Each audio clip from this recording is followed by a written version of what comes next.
Quite a few. We'd like to try to cool things down, create some harmony, some coherence in the collective consciousness of the country, and just try to bring some stability and calm and national unity, what could be a very shaky few months with fires blazing and COVID raging and the election basically weighing on everybody's minds one way or another.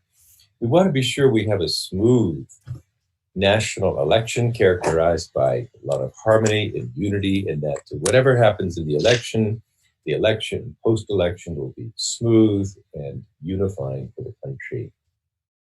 But today the focus is on higher education for higher consciousness, or education for enlightenment, which was the original idea. And we'll speak in a few minutes with Dr. Robert Keith Wallace, who was there when it all happened, close to 50 years ago, when the university was founded, and its founding president, Dr. Robert Keith Wallace, worked with the founder whose vision, Maharishi Mahesh Yogi, really reshaped, I think, and is now really starting to reshape more broadly the concept of education to be more than job training, but to really unfold the full potential of the human being, full potential of consciousness, full potential of mind, body, behavior, full potential of leadership and executive functioning.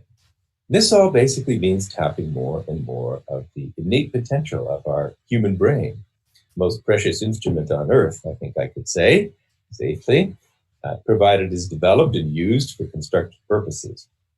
Let me just start with a quick tour, a visual tour of our university, very, very quickly to give a feeling. This is a glance of various aspects and buildings of our university, which we'll click through in a moment. This is the view from on high. It's a gorgeous rural campus, lush, very warm and friendly. This is an early morning view of front and center, the Argyro Student Center. Here it is with this ancient observatory in front. This was recreated from some of the oldest astronomical instruments on Earth, recreated, and how they actually show amazing things about the structure of the cosmos and can be kind of a mind-expanding thing to even walk through. It's really quite striking. Students enjoying the Olson Amphitheater in front of the Argyro Center for an informal class. The famous Golden Domes are huge dual meditation domes in which at times, for years and years at a time, we'd have in excess of 2,000 people every day meditating in these domes. A little less today with COVID. In fact, the domes are closed for another couple of weeks due to the COVID pandemic, which means everybody, not just here on campus, but as we're seeing all over the country, are joining together in group meditation for a powerful influence of societal peace and national unity. Excuse me, President Hagelin. I don't believe we could see those. Nobody can see these. All right, well, they're fabulous, so I'm going to share my screen this time. Always a good idea. It's always good to have a technical wizard with us as well. Okay, so there I'm sharing, and I just need to, I think, click this button. Thank you. Great. All right, again, this is just a quick glimpse. Won't show it longer because we're going to see a few close-ups. There it is again from above.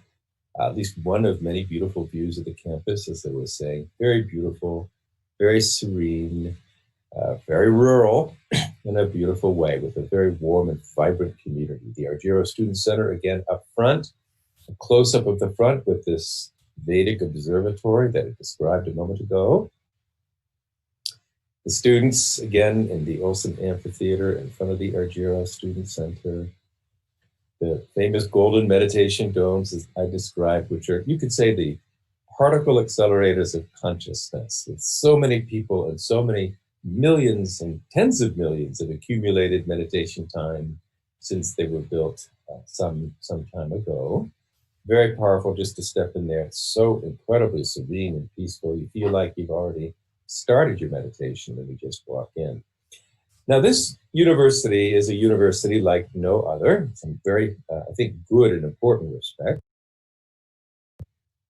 It was founded on a big vision, founded by really a great seer of our times, great Vedic scholar of our times. And we had to have some good reason to form, if we were going to do it, a whole new university when there are thousands, tens of thousands of colleges and universities in the United States already. But the goals of this university, again, are beyond job preparation, beyond career development, although it includes career development in a fundamental sense. But it's to develop the full potential of the individual, to realize what are truly the highest ideals of education, to solve, you can see in point 4, solve the age-old problems of crime and all behavior that brings unhappiness to our world. Family, these are big goals. To bring fulfillment to the economic aspirations of individuals in society, to maximize the intelligent use of the environment. Now that was very forward-looking 50 years ago. And to achieve the spiritual goals of humankind in this generation, in our generation. Some of the remarkable educational innovations of this university, in addition to incorporating the Transcendental Meditation Program and its advanced programs, the TM City program, for all of our students, faculty, and staff, structured right into the day. We have, in addition, a track record of being the first university to offer a degree, a college degree in sustainability, sustainable living. The first to offer a college degree in regenerative organic agriculture.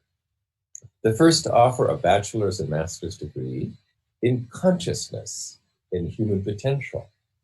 The first to offer a bachelor's and master's degree in Ayurveda and integrative medicine.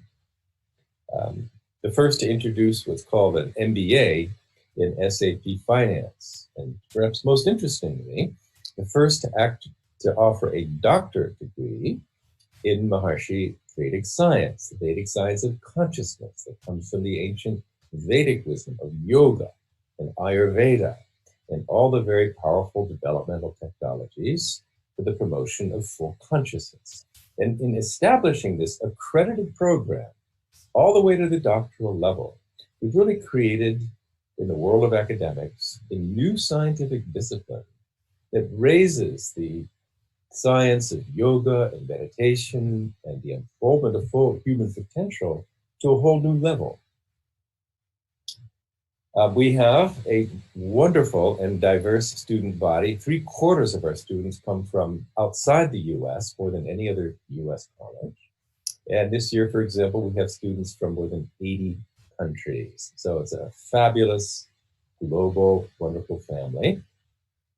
Our programs, our degree programs, our enrollments are growing very quickly by word of mouth mostly. People do love it here. And this is at a time where other colleges are suffering from COVID and dropping enrollments. And we're looking at the strongest enrollment we've ever had. And this next entry in January looks like an even bigger entry still. So the trends are very good. This is a university dedicated to the creation of new knowledge, new world-transforming knowledge. And our founding president, Keith Wallace, was right at the very beginning credited for the discovery of a fourth major state of human consciousness, beyond waking, dreaming, and deep sleep, which is characterized, as you know, called the meditative state, or samadhi, with really deep, profound physiological rest, with heightened alertness, with expanded awareness. And his PhD thesis from Harvard and UCLA was published, for example, in journals like Science and Scientific American and the American Journal of Physiology. Very, very few doctoral theses get published in those huge and important, widely read journals. That was fabulous. Another discovery, which has become so big and so important, is that transcending the meditative state is absolutely fundamental to maintaining cardiovascular health and longevity, preventing heart attack, stroke. Also, just recently, again, the last thing I just showed was $26 million in US research grant money to really dig deeply into this remarkably powerful solution to cardiovascular disease. Post-traumatic stress is, of course, a huge plague today. It affects hundreds of thousands of our returning soldiers and many, many others. And it turns out a major study funded by the Pentagon and carried out by the Veterans Administration found just extraordinary results, more powerful than any other approach for reducing not just day-to-day stress, which we all enjoy the benefits of, but even the most severe stress can be relieved with a few months of regular practice of TM. And then finally, or nearly finally, I'll mention, because this is one of the things we're all engaged in right now, and that's producing the so-called Maharishi effect, it's called in the literature, but it really just means the large-scale effect, the societal influence of large group practice of transcendental meditation and its advanced programs like the TM City program on social stress, violent crime, and social conflict. And this has now been extensively verified in hundreds of published studies. We have research in many other exciting areas going on right now, for example, in unified field theory, amazing breakthrough research going right now in the fascinating field of dark matter, which is really, I think, introducing a revolution in our understanding in this area by a very strong team shown here. A couple of things we've got about the campus. We have this award-winning building, the greenest academic building on the planet, and our Sustainable Living Center. We have this beautiful Wege Center for the Arts with a grand opening coming up in a month or two. This Gate Ridge Court is really quite wonderful. And in the background of that is this huge state-of-the-art solar array, the Megaray, million-watt solar power plant that runs the campus to a significant degree. It's the world's technologically most advanced array on the planet today, with some really quite remarkable features. It's great to actually just go and watch it work. Our award-winning Maharishi School for kindergarten through high school supports the college. And this school in this last year was ranked as the #1 private school in Iowa. That's K through 12.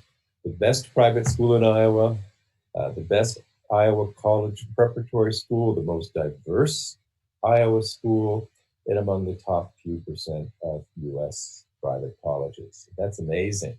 Finally, the town itself, when it was founded long ago, but when the university arrived there, it quickly became known as the entrepreneurial capital of the state, the economic bright spot of Iowa, sometimes called Silicon Valley because of its high-tech developmental work, the cultural oasis of the Midwest.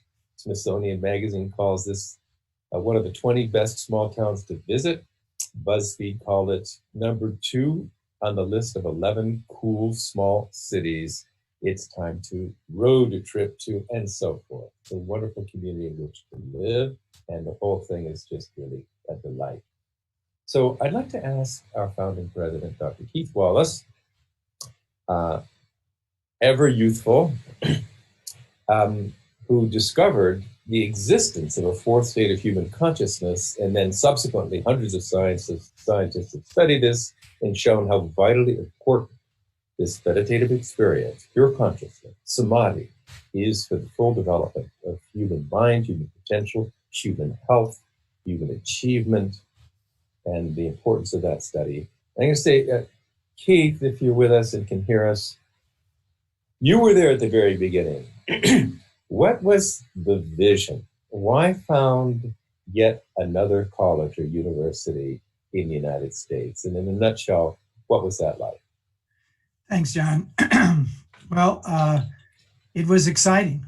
I think if you actually look back to when the idea of the university came up, it was 1970. I think Nat Goldhaber first brought it up to Maharishi in Estes Park. So it is 50 years if we want to go from idea. And that idea was really unfolded in a series of symposiums that happened at MIT, at Queens, at University of Massachusetts, Amherst, at Humboldt.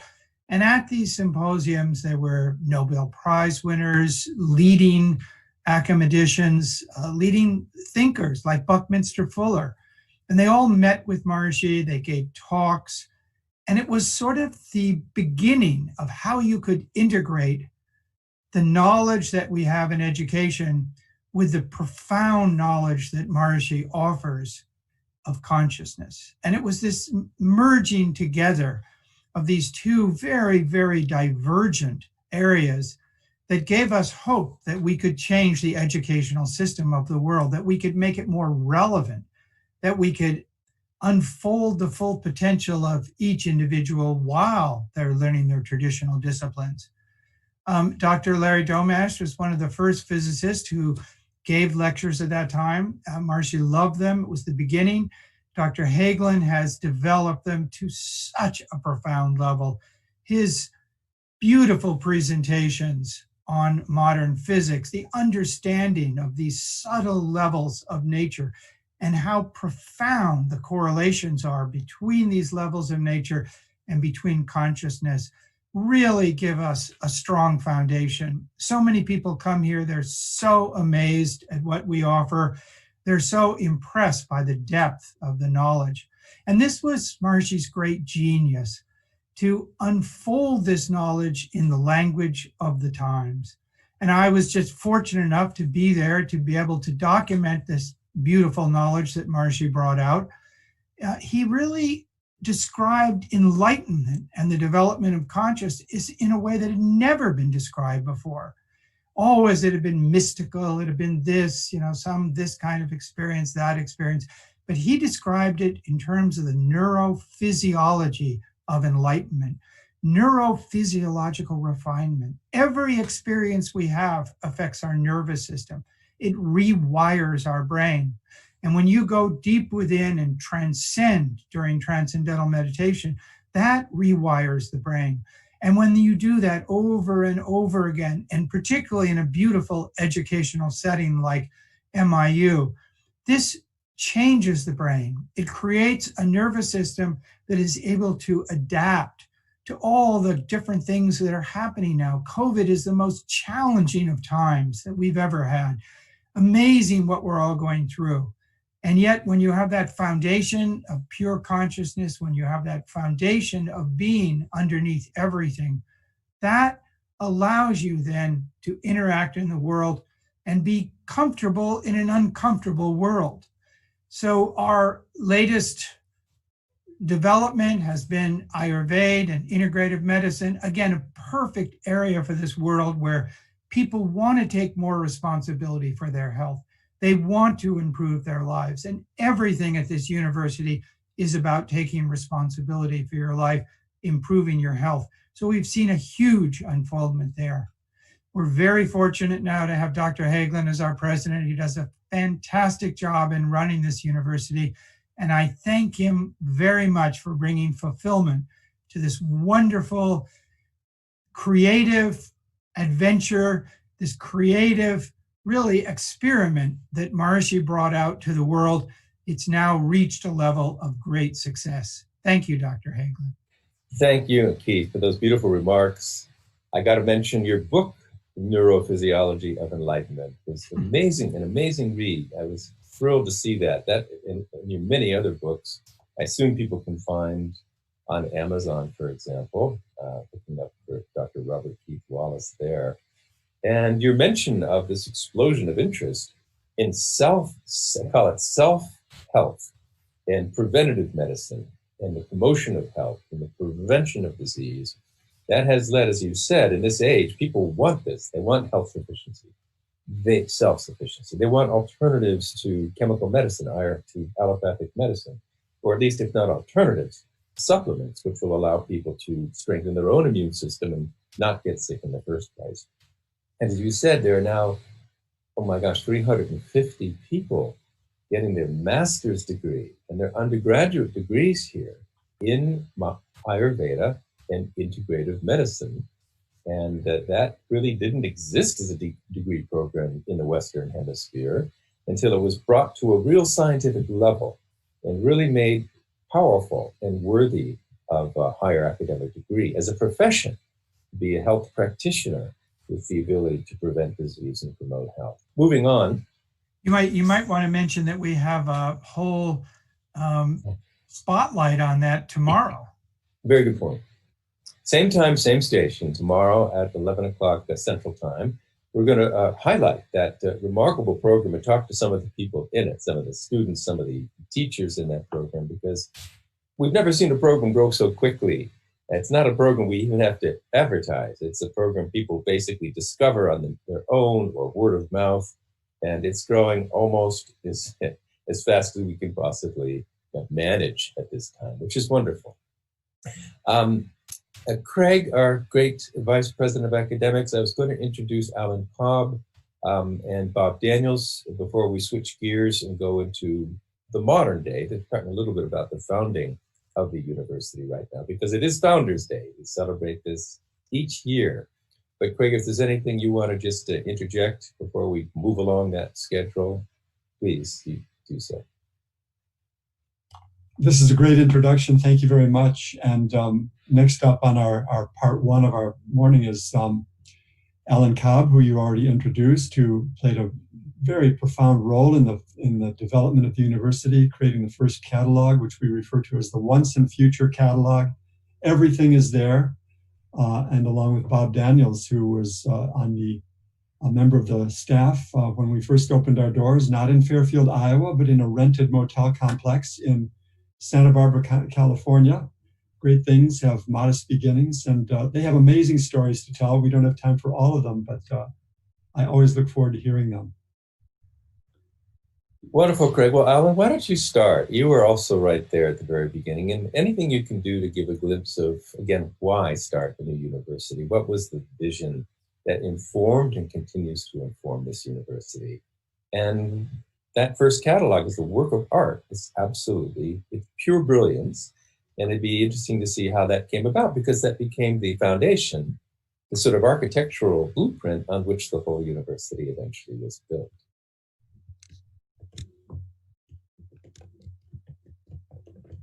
I wish I could take more responsibility for the glory of the original catalog, but Maharishi spent an amazing amount of time working on it. He really got involved when we got to the third version, and at that point, he started working on it for 6 to 10 hours a day, almost every day of the week, for well over a year. We revised every line. I'd read out what we'd written so far, and he'd adjust the content, and I'd rewrite it, and he'd adjust it some more, and we'd come back the next day and read the whole thing over again and make more adjustments. I would say by the time we were done, we had revised every sentence in the main part of the book well over a dozen times. It was that important to him. And I remember when he first recommended putting in something about higher education for higher states of consciousness. All along, I'd been trying to make sure the language and tone of the catalog would be taken seriously by hard-nosed academics and accreditation officials.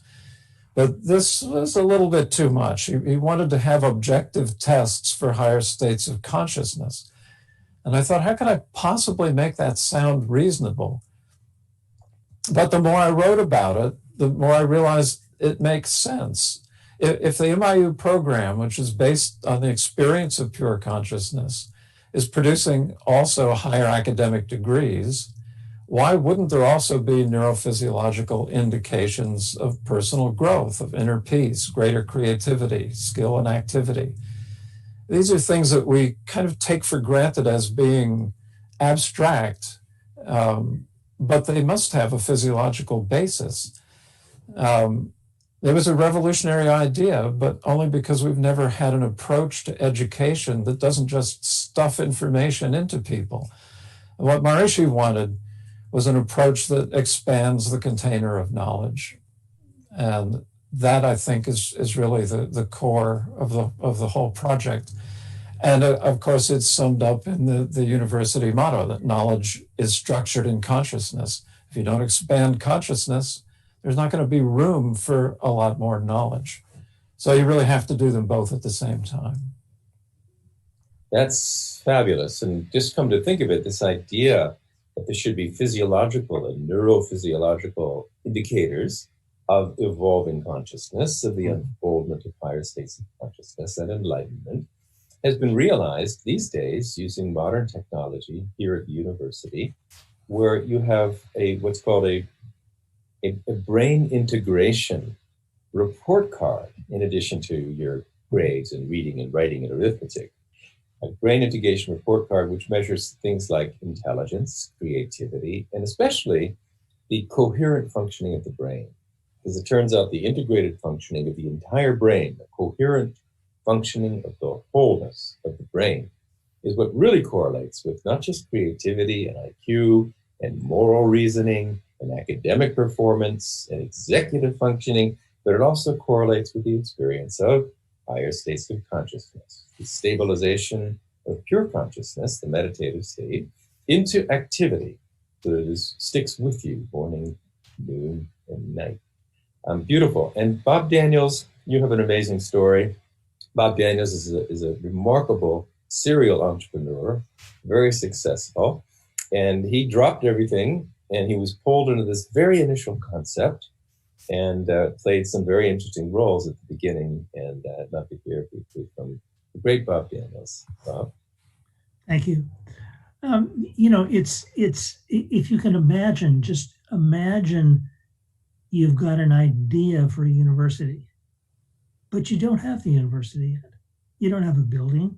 You don't have an admissions office. You don't have a library. You don't have a financial aid office. You've just got the idea.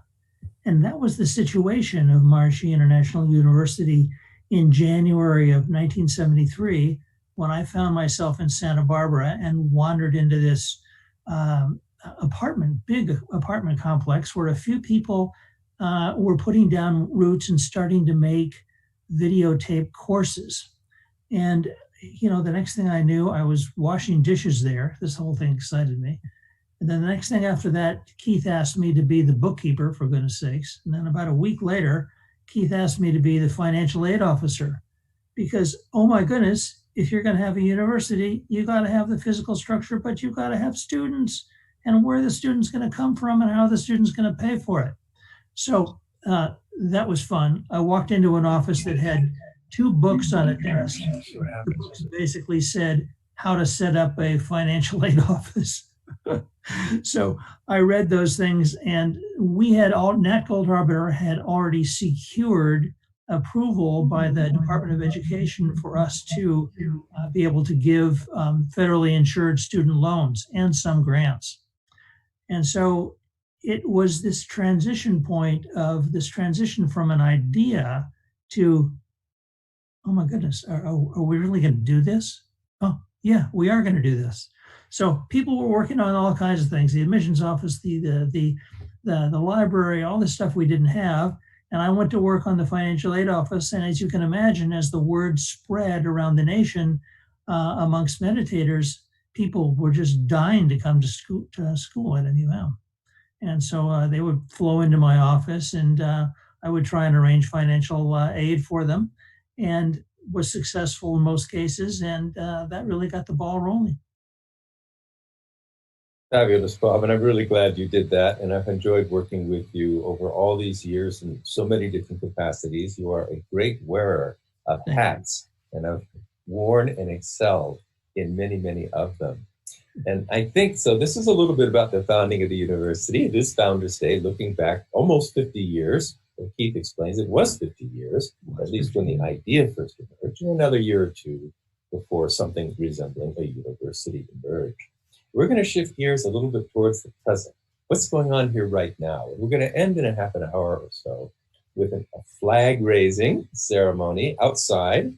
It's a nice enough day to do that. It'll take just a minute or two, but that's just one of the traditional ways the community celebrates the founding of this university, which when it moved to Fairfield, Iowa from Santa Barbara, which maybe disappointed some people who really like to surf, it really excited the township here. It lit this part of the country on fire, and so much has come out of that move. So Craig, why don't you take us into the next phase, second phase, final phase of our webinar today?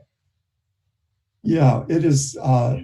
It's always a great time to be at MIU, and now is an especially good time, despite the circumstances that we face around the country and around the world. This is really a growth mode for the university, and we're fortunate to have younger generation of faculty and staff who are coming on board and taking over the reins of the university. Very encouraging. So part of our group this morning, which I think you already briefly introduced, Aster Hesse, Director of our admissions office, Amin Quider, who is the new chair of our newly reborn Cinematic Arts and New Media program, originally from Algeria, and Leah Gibbons, one of our newest faculty members, here just having received her PhD in Sustainable Community Development from Arizona State University, and now the co-director of our undergraduate program in Sustainable and Regenerative Living. So Aster, maybe start with you. Sitting in admissions, you and your team are the ones who encounter people who are interested in the university. They want to know more. You follow them through the admissions process. You're their friends upon arrival. You remain their friends after they're students. So you have a particularly close relationship with our students. So what's it like for you? And what are students interested in when they inquire about the university? I mean, obviously, we have a unique method of education here, consciousness-based education. And you really see that in the students who inquire and who apply. You know, I will say at this time with the coronavirus, higher education is experiencing a lot of challenges. And it makes it all the more striking that our entry this fall saw a lot of new students, times and a half what we saw last year. And it's really because people are looking for inner growth. We conducted an online survey for our new students when they enrolled. And, you know, one thing we asked them is, rate a list of key features of the university on how important it was in their decision to enroll here. You know, some of the things are organic vegetarian meals, one course at a time, campus focus on sustainability. But the two features that really come out on top for most new students are my own inner spiritual development and consciousness-based education for inner wholeness. And that is just, that kind of says it all, I guess. And working in admissions is just, yeah, I mean, I'm sure everybody will say they enjoy working for the university, but admissions is really that department where it's just exciting to see people discover the university. Some people already have learned TM and learn about us that way, and many actually have not. And so it's a really interesting mix of people who are learning here and people who already have some experience with transcendental meditation. And also, as President John mentioned, more than 80 countries represented on our campus. So for all kinds of reasons, it's very diverse.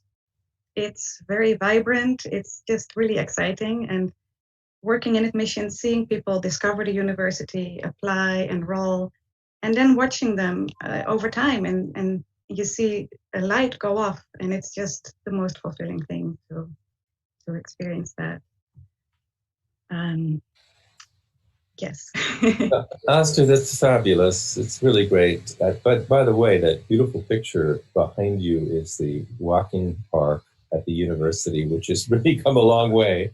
When we first moved here, it did not look like that, but it's really great. My question for you is simple, memorable email address if anybody wants to get in touch with you for more information about the university, possibly coming here for a visit, a visitor's weekend, or otherwise even enrolling in our programs, which, by the way, our online programs have now just outstripped our on-campus programs. So if you look at the campus here and it looks terribly dangerous or unpleasant to you for whatever reason, you can take all of these courses not all of them, but most of them at home, get your degree from home via online education. But how would somebody learn about these programs and take a next step if they wanted to? So the website is a really good resource. We have program description pages for all our offerings. Also admissions at miu.edu to just contact us with an inquiry, and we'll set you up with a counselor who specializes in the area that you're interested in. And those are two ways to get in touch with us. All our programs saw immense growth this fall. The two programs that really, again, to emphasize the interest in inner growth are our masters in Ayurveda and integrative medicine, and also our online masters in consciousness and human potential. So again, that kind of emphasizes that. So the email address is admissions@miu.edu, and the website is just miu.edu. And that basically will get you to anywhere you want to go at the university. Go ahead, Craig. Yeah, that's really great. Thank you, Aster. Amin, as I've said to you before, you are from Algeria. You're a multilingual person. You're a filmmaker. You're a musician, multi-talented. You could be anywhere in the world, and here you are in rural Iowa. Why here for you in your life? What brought you here, and what keeps you here? Well, first of all, I love corn. Just kidding. There's something really, really powerful and fulfilling about being in the classroom with students where you sit and you meditate together, and then you go deep into any subject you're studying. And my field is film, and I love to make films. I love to make music and just kind of like, be part of that creative process. And being able to go along with some students in that field of creativity, but not just the technical knowledge of how to do things, but just really going into the depth of what it is to be a human being and the depth of what it is to be a creative person, and just moving together with a group that has this sort of like sees in the same direction. There's like very few things that equate or come near that feeling of fulfillment when you're going through it. Now, there are a few things. So, I'm the chair of the Cinematic Arts and Media Department. So we have a program online and a program on campus so that people can do different things. But I wanted to speak a little bit about the art building as well, which is just incredible. It's being renovated right now. And I hear that in December, we're going to have this grand opening. But it's just such a hub. I've been to different film conferences where there's, like you go and you meet faculty from different fields and connect. And one thing that struck me was that there was a lot of competition between, let's say, a cinematic arts department and an art department and a creative writing department amongst the faculty in other universities. And then you come here and it's like, we're all like super good friends and we get together and we just think together as 3 undergraduate departments in the creative arts about how to give the best experience to our students. And then on the graduate level, we have like David Lynch gave his name to the Masters in Screenwriting. And we have a wonderful group of students coming from all over the United States. It's just so incredible. You just feel like, I know a lot of people say this, like you feel like a family, but what I mean by that is it's even more than a family, because you're there, you feel like a family, but you're learning. And it's a learning environment that is safe to express your creativity and to just be amongst people who are like-minded and want to grow as people, but also want to grow creatively. So that's one of the other reason I'm here besides corn. You know, small and tucked away though we may be, our students have won some national level awards, and in your area, film, the art students, do very well getting into graduate schools. Yeah, I wanted to mention, so a few years back when we had the David Lynch MFA in film, we had a student who won at the Student Academy Awards, and which is like a really, really big thing. On a smaller scale, recently we have a student that just graduated, made a short documentary, and won Best Documentary and Best Editing in a film festival called Around the Globe Film Festival, which is out of Stockholm and New York City. One of our faculty in the art departments, Dr. Jim Shrewsbury, he's Guggenheim Fellow, which is, like one of the top places you can get into. So we are small and we have a small group of people, but that smallness is actually powerful, because you get really to have a place where you can rub shoulders with a Guggenheim Fellow in a class of like 15 to 20, as opposed to a big lecture hall where you're kind of a little bit lost. And it's all project-based. Everything we do is you actually come in and you do things. So that's part of what we think of as this consciousness-based education, that it's a whole integrated approach of getting to know yourself and connect by doing things. So those are my thoughts on that. That's great. I mean, many of our faculty who joined the university have had some prior connection to the university in some way. But Leah Gibbons found us, and it was an unusual story.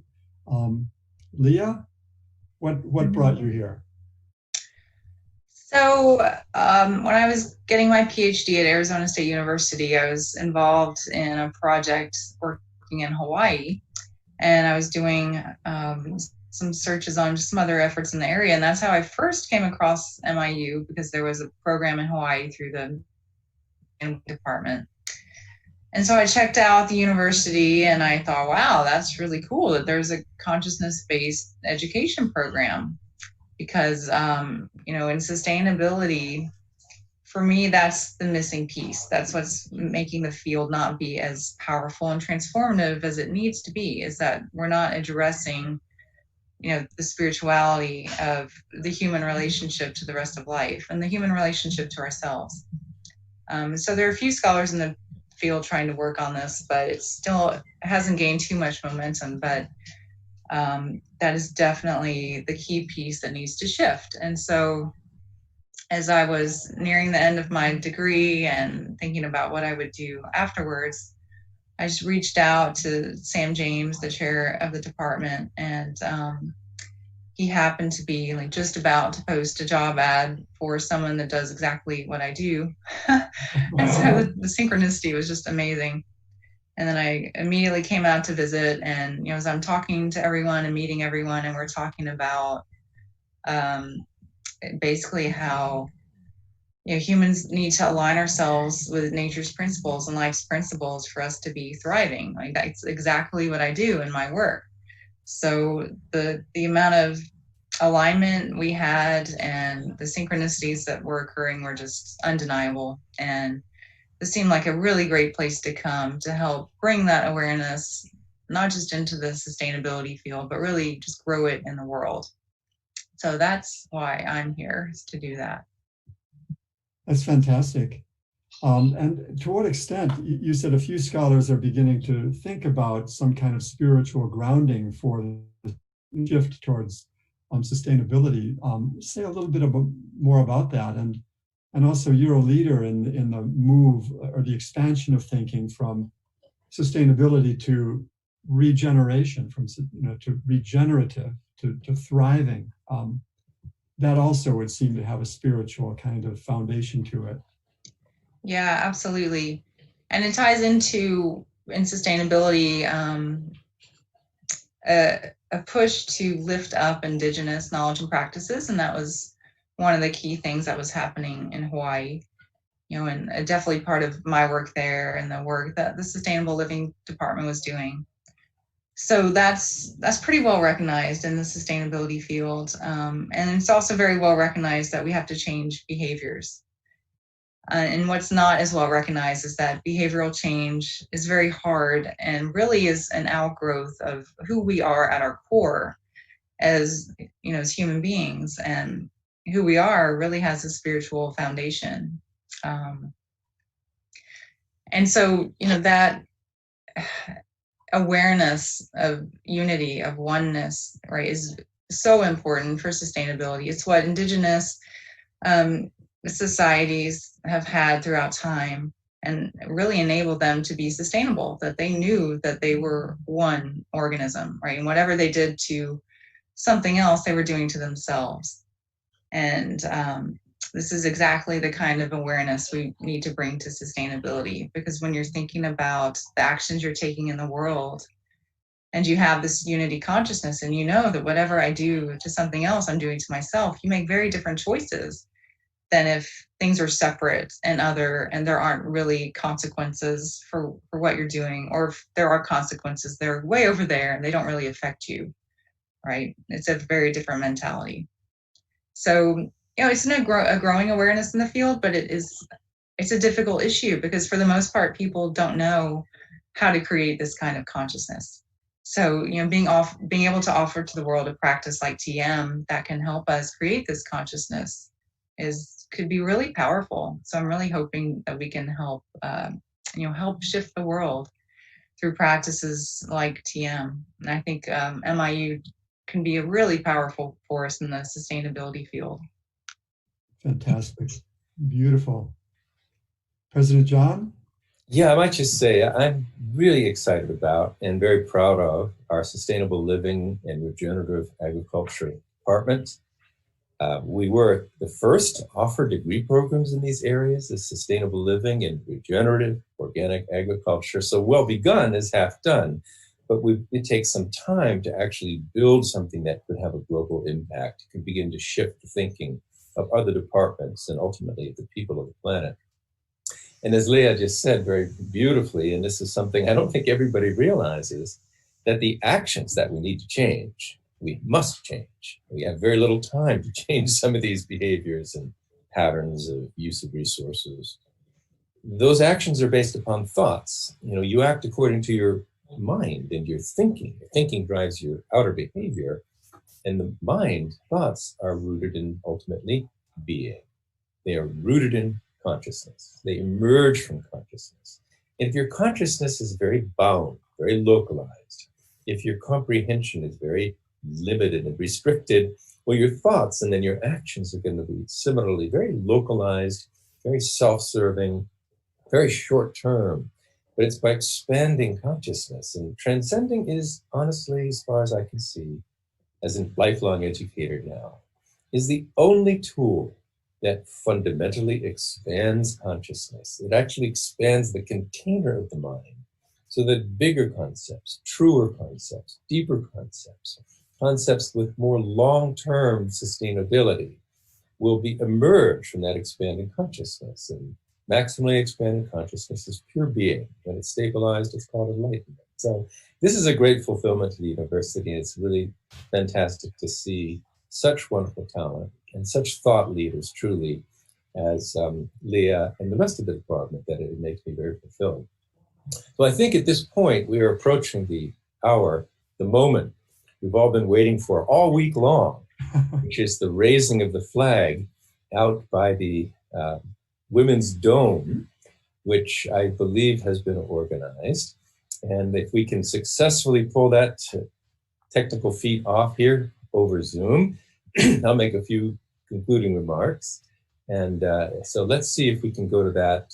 And in the meantime, I should say thank you tremendously for the wonderful spirits that have come and joined us as speakers on this call. Well, be ready. So I hear some, oh, there he is. Well, that's the great Tom Brooks, who knows how to get everything in the world done.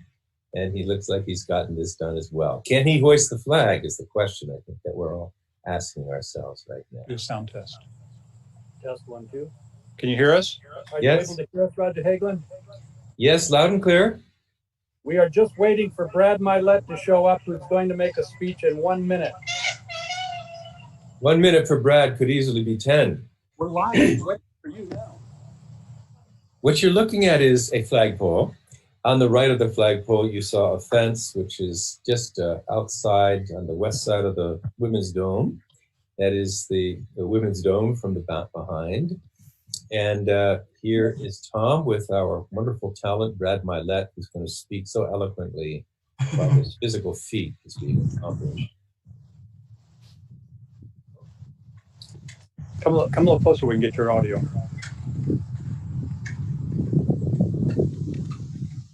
You'll have to speak up, Brad. Hey, good day, Roger John. Very good. We raised the flag today in celebration of the vision of our dear founder, His Holiness Maharishi Mahesh Yogi, who founded Maharishi International University nearly 50 years ago to create the first university in the world dedicated to education for enlightenment. Wishing continued and rapid success for our dear President, Dr. John Hagelin, our enlightened and brilliant faculty, our dedicated and highly competent administrators, and our wonderful, creative, pioneering students. May our student body quickly grow to 10,000 students, our endowment grow to $100 million, and our golden domes be full of invincible American participants to create ways of peace and harmony for the world and the United States. Jai Gurudev. Thank you so much, Brad. That's wonderful. And so far, all talk, no action. So let's see if Tom can. Yes.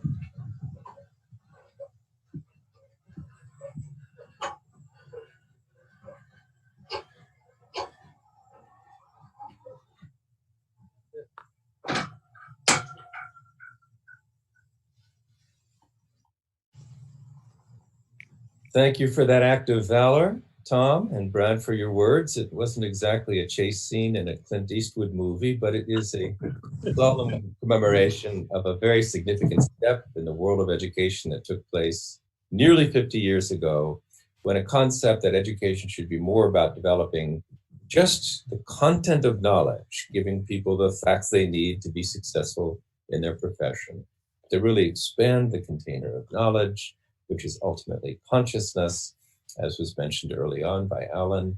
Knowledge is structured in consciousness, so it's only by expanding the container of knowledge, consciousness, that bigger, deeper, more profound, more world-transforming, life-transforming concepts can be entertained and acted on.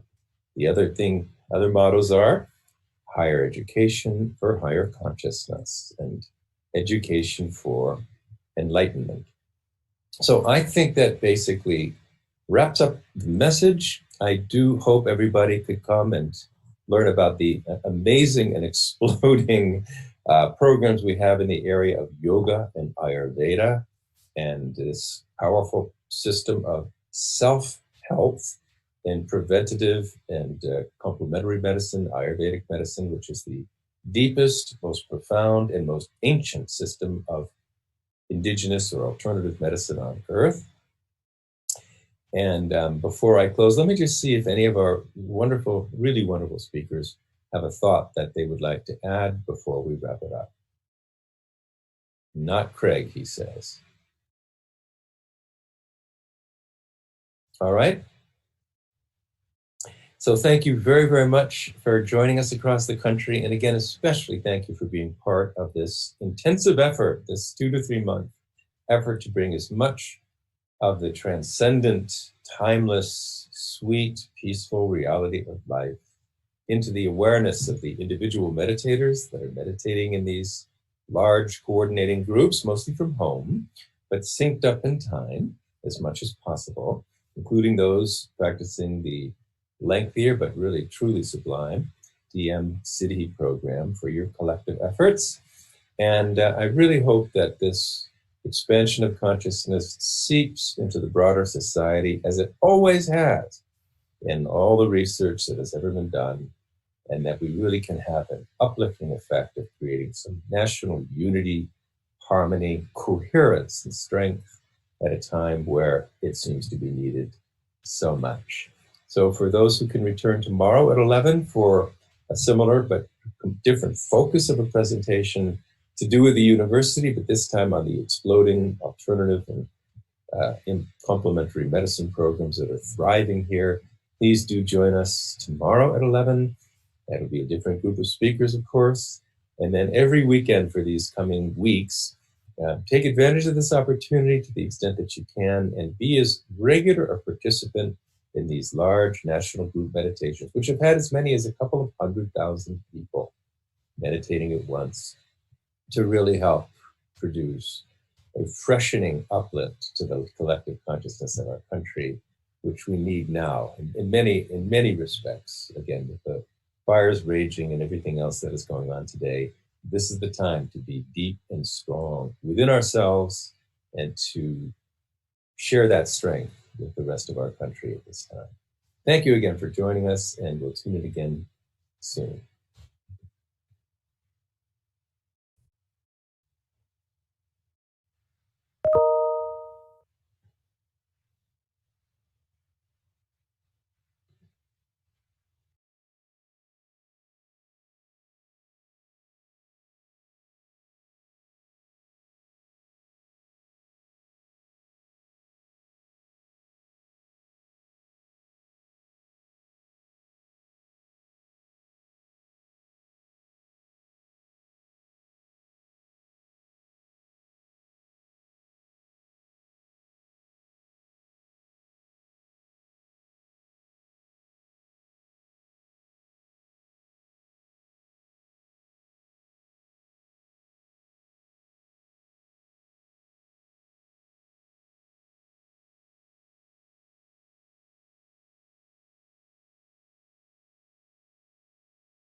Just in case anybody is still there. Oh, look at, hello, everybody. Great to see you. Beautiful, beautiful. Thank you, everybody. Jay Gurdev. Jay Gurdev. Thank you so much. Our speakers were so good today. What a wonderful group. Thank you, Oster, for being part of that. And our wonderful technical team. And our brilliant flag hoisters and lookers-on delighted. Anyway, have a wonderful weekend and see some of you back tomorrow. Bye-bye. Take care.